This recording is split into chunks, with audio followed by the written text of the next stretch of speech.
Hello there, Brick Fanatics! The Fantastic Four are finally making their physical minifigure debut, and do you get the vibe that maybe some bets are being hedged here? The set features Marvel's first family battling Galactus, the World Eater. And while the brick-built Galactus here is fairly solid, relying quite heavily on stickers, but otherwise pretty good, the real draw for this set is going to be these minifigures, because in all of LEGO Marvel up to this point, we have never had the Fantastic Four physically. Here's the thing, though, right?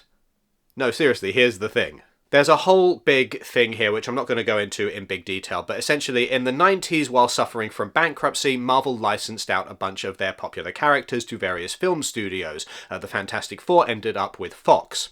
Fast forward 15-20 years and Marvel Studios has become the biggest movie studio ever in terms of box office receipts, now owned by Disney, and some of the higher-ups within Disney are saying, why are we making Fantastic Four comics and putting out Fantastic Four stuff if that's just giving extra material to our rivals at Fox? And so the Fantastic Four and the X-Men in particular ended up being treated by Marvel as almost competitor products for a while, and so characters like the Fantastic Four kind of got just a little bit buried under the rug for a while. They didn't try the same thing with Spider-Man, even though his rights were with Sony, because it's Spider-Man. You don't stop the Spidey train unless Spidey's stopping the Spidey train. Anyway, problem solved. Disney just bought Fox outright, which is good news if you really like the Marvel Studios interpretation of Marvel characters, bad news if you like diversity in film, more than just maybe 2 or 3 big tentpole films coming out every year. So now we're getting a new Marvel Studios Fantastic Four film starring a bunch of actors from all your favourite streaming shows. That guy off The Mandalorian, that guy off Stranger Things, that guy off The Bear, that woman off The Crown.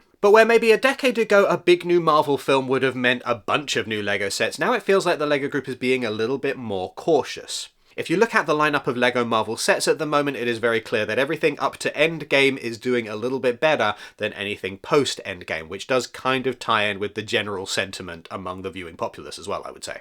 There's also more of an emphasis on display sets than there used to be, and I feel like that's part of the LEGO group's understanding that the audience for these Marvel sets is maturing a little bit and their interests and their desires and their needs are changing. There are, of course, still plenty of playsets as well, case in point this new Fantastic Four one. Now, while they've not had the physical minifigure treatment before, the Fantastic Four has shown up in video games before, so a lot of LEGO fans have already got a very clear idea in their heads of what these characters could potentially look like were they ever to make the jump into physical form. With a video game, though, you can do whatever you need to do. You don't need to worry about budgets or how many extra elements you need to add into a thing. You don't need to worry about the fact that, for example, you need a separate minifigure for Johnny Storm when he's walking around as the blonde normal boy, and you need a different minifigure for Johnny Storm when he's just a ball of fire Human Torch. Same goes for Mr. Fantastic. It's nice to have a minifigure that has normal proportions and then a weird stretchy one to go with him.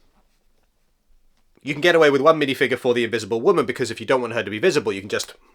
And you only need one figure for the ever-loving blue-eyed thing because the whole point of this character is that Ben Grimm has to come to terms with the fact that he's an enormous, horrible rock monster while all of his friends are having the coolest time ever with their new superpowers. Nevertheless, in the video games, Ben Grimm has always been a big, chunky big fig rather than being, well, this. It looks like what they've done here is taken a regular minifigure and a regular minifigure head and then popped a little hat piece on the top, like a new custom molded element for that rather than doing the entire face or the entire form of a big fig. You've also got these infinity gauntlet arms to give him a little bit more clobberin' time action, but besides that, it's basically just a minifigure. So okay, fine, this will do as a thing minifigure, but it kind of feels like when Korg or when Thanos is a minifigure rather than a big fig. These are meant to be bigger, larger characters, and no, maybe they don't necessarily need to be quite that big every single time they show up, but they just kind of feel a little bit weedy when they're literally the same height as Tom Holland's Spider-Man. I don't know why I'm picking on Tom Holland in particular there, just because he feels like he should be a little bit smaller than the Thing.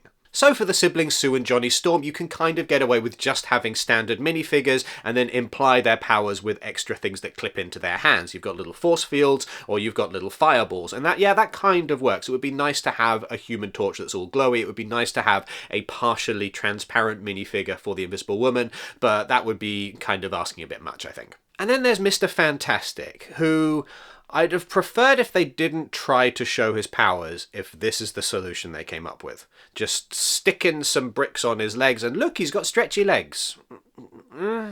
Again, we've seen this minifigure do more incredible things in a video game, but more incredible still is Mrs. Incredible Elastigirl. For The Incredibles 2, we got this brilliant Elastigirl minifigure with big old long stretchy arms, and it would have been fabulous, really brilliant, if LEGO had recreated that mold for Mr. Fantastic here. Alas and alack, we didn't get that, and this minifigure on stilts for Mr. Fantastic alongside the Thing minifigure does just make me feel like maybe the LEGO group is awaiting and seeing with the Fantastic Four film. Just checking to see whether or not this is actually a big deal and actually going to sell LEGO sets before putting a bit more budget into creating Fantastic Four minifigures. I might be wrong on that, I might be reading too much into this. If you've been waiting for the Fantastic Four in LEGO form for a very long time, at least here is something. It's just that there could be the potential for a nicer Fantastic Four minifigure collection down the line if we get lucky here. But that's just my opinion on this LEGO set. What are your thoughts on it? Let us know in the comments down below, and make sure that you do all of the rest of the YouTube things while you're there. Make sure that you give this video a thumbs up and hit subscribe and the notification bell.